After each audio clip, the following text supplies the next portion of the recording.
And the score returns, Legends only, kasi San Beda Legends ang ating kakwentuhan tonight.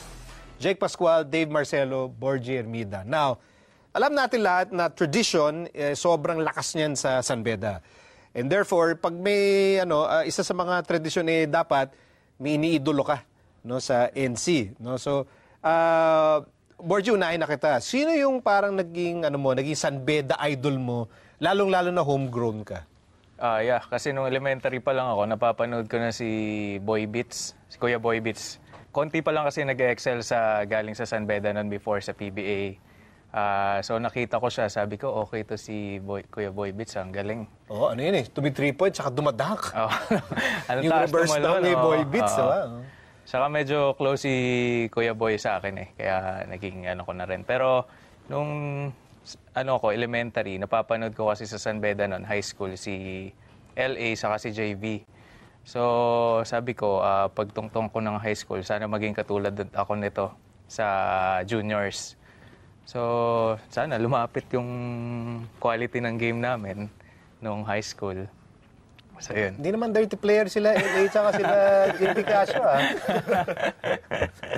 Hindi, pero ang galing ng mga ang galing mo pumili ng idol kasi Boy Beats Victoria, super point guard for San Beda, JV Casio, same, LA Tenorio, same. So, parang natupad din yung natupad din pinapangarap mo. Oo nga, ayun nga. Sana yun ang nasabi rin ni Ato sa akin na naging katulad din ako nila nung juniors kami. Coach Ato Badolato. Coach Ato Badolato. Dave, ikaw, sino yung naging San Beda idol mo? Ako, naging San Beda idol ko is si Coach Benji Paras and tsaka si Coach Ford Araw.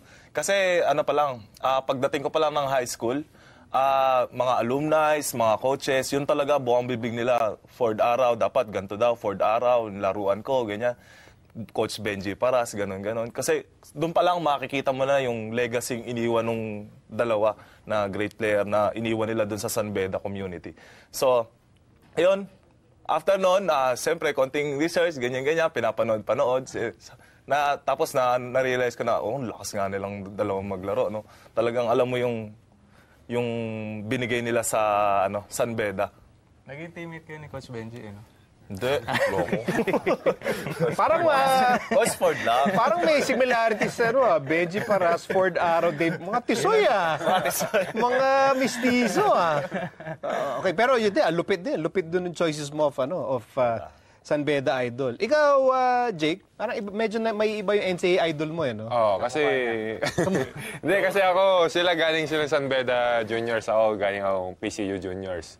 So ang nilook up ko dati si Gabby Spinas. Hindi sa sobrang galing niya, pero yung sobrang sipag niya maglaro. Hindi naman siya yung most talented player pero sobrang lakas niya. Tapos, yun nga, physical, ganon. Tapos, mautak maglaro. Tapos, yung mga sipag niya, tapos after practice niya, mga workout niya, makikita ko noon kasi practice sila, tapos kami susunod. Kung baka makikita mo siya paano siya mag-ensayo para niya mag-prepare sa mga games. Saka may similarities ako nakikita sa kanilang dalawa ni Gabby. Ano ba yung similarities? Kita naman, sa physical, saka sa laro, kasi mas swabe. Sa laro ba? Sa laro, posihan. Saka pareha sila maraming birth certificate. Anyway. So yun yung mga parang NCAA idol nyo. Pero sure ako, nung bata pa kayo, may mga PB idol kayo na dahil sa player na to, naisipan nyo seryosohin ng basketball. Yan. So, Borgie, sino yun sa'yo? Ako si the captain, Alvin Patrimonio. Kaya rin number 16 yung number ko all throughout my career in San Beda. Number 16 na talaga ako. Kasi siya yung kalakasan ng 90s yun yung time na napapanood ko. Pero medyo weird yun kasi nung bata ka, medyo big ang laro. Big man ako nung bata, elementary. Pareho pala nangyayari sa atin. So, dumating yung growth spurt. Kaya nga, pagtungtong ng high Naghihintay school, pa tayo ng growth spurt, Brad. Hindi na ako lumaki. So, kinonvert na ako ni Coach Ato sa point I feel you, man. Ako rin idol ko dati, mga power forward pa So Alvin Patrimonio, Alvin the Patrimonio. captain. Okay. Dave, sa'yo. Ako naman si The Tank, Noli Locsin. Bagay na bagay. Kasi dati laging nanonood, lagi nilang pinapanood ng uncles ko, ng lolo ko. Yan sila Idol Noli. Tapos may one time na curious ako na parang bakit lagi sila nanonood ng basketball, ganyan. Tapos sisigawan pa. So, syempre as bata, mapapanood ko din sa TV na parang bakit, ano nangyayari. So, napanood ko nga si The Tank. Grabe siya mamuwersa. As in literal. Kala mo, alimaw talaga dun sa loob. Parang physical kung physical. Malahalimaw. Malahalimaw. Ganun ka rin naman dati ng college, halimaw. Saan ba yan? Pero na-imagine ko to si Dave, nung bata pa lang, parang ano na to eh. Bad boy? Hindi naman.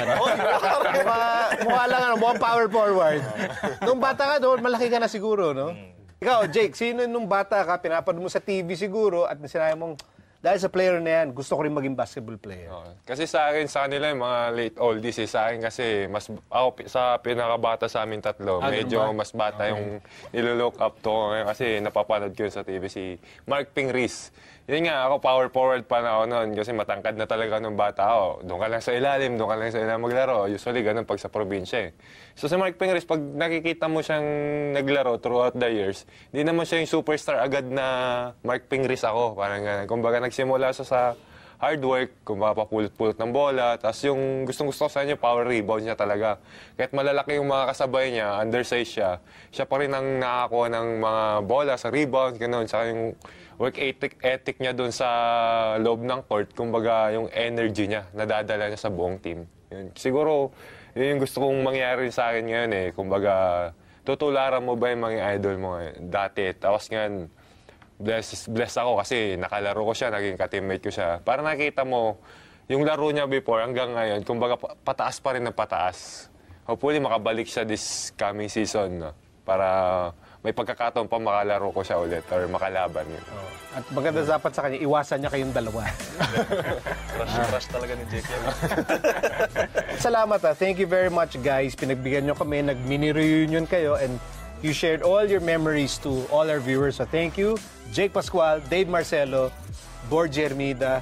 Mga alamat, thank you. Thank you also for inviting us here. And thank you everyone for watching The Score. We now leave you with highlights of the UAAP Tennis Finals.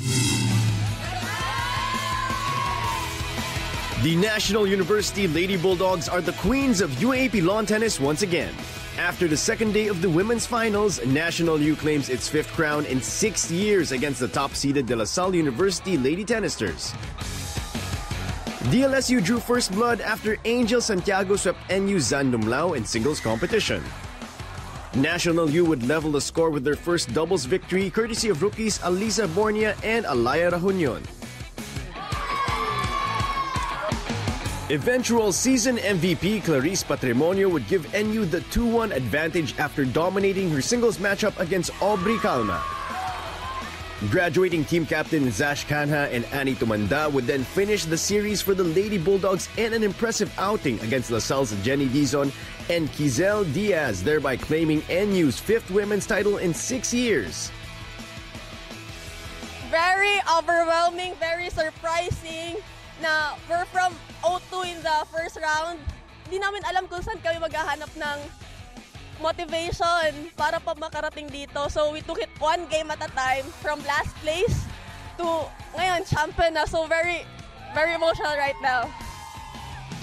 In the men's division, the Ateneo Blue Eagles would claim victory over the NU Bulldogs in 3 straight matches to force a deciding do-or-die Game 3 this Saturday. Hi fellow Ateneans and UAP fans. Please watch our game this Saturday. It's a do-or-die match, Game 3 of the UAP Lawn Tennis Finals. And hope to see you guys there in one big fight.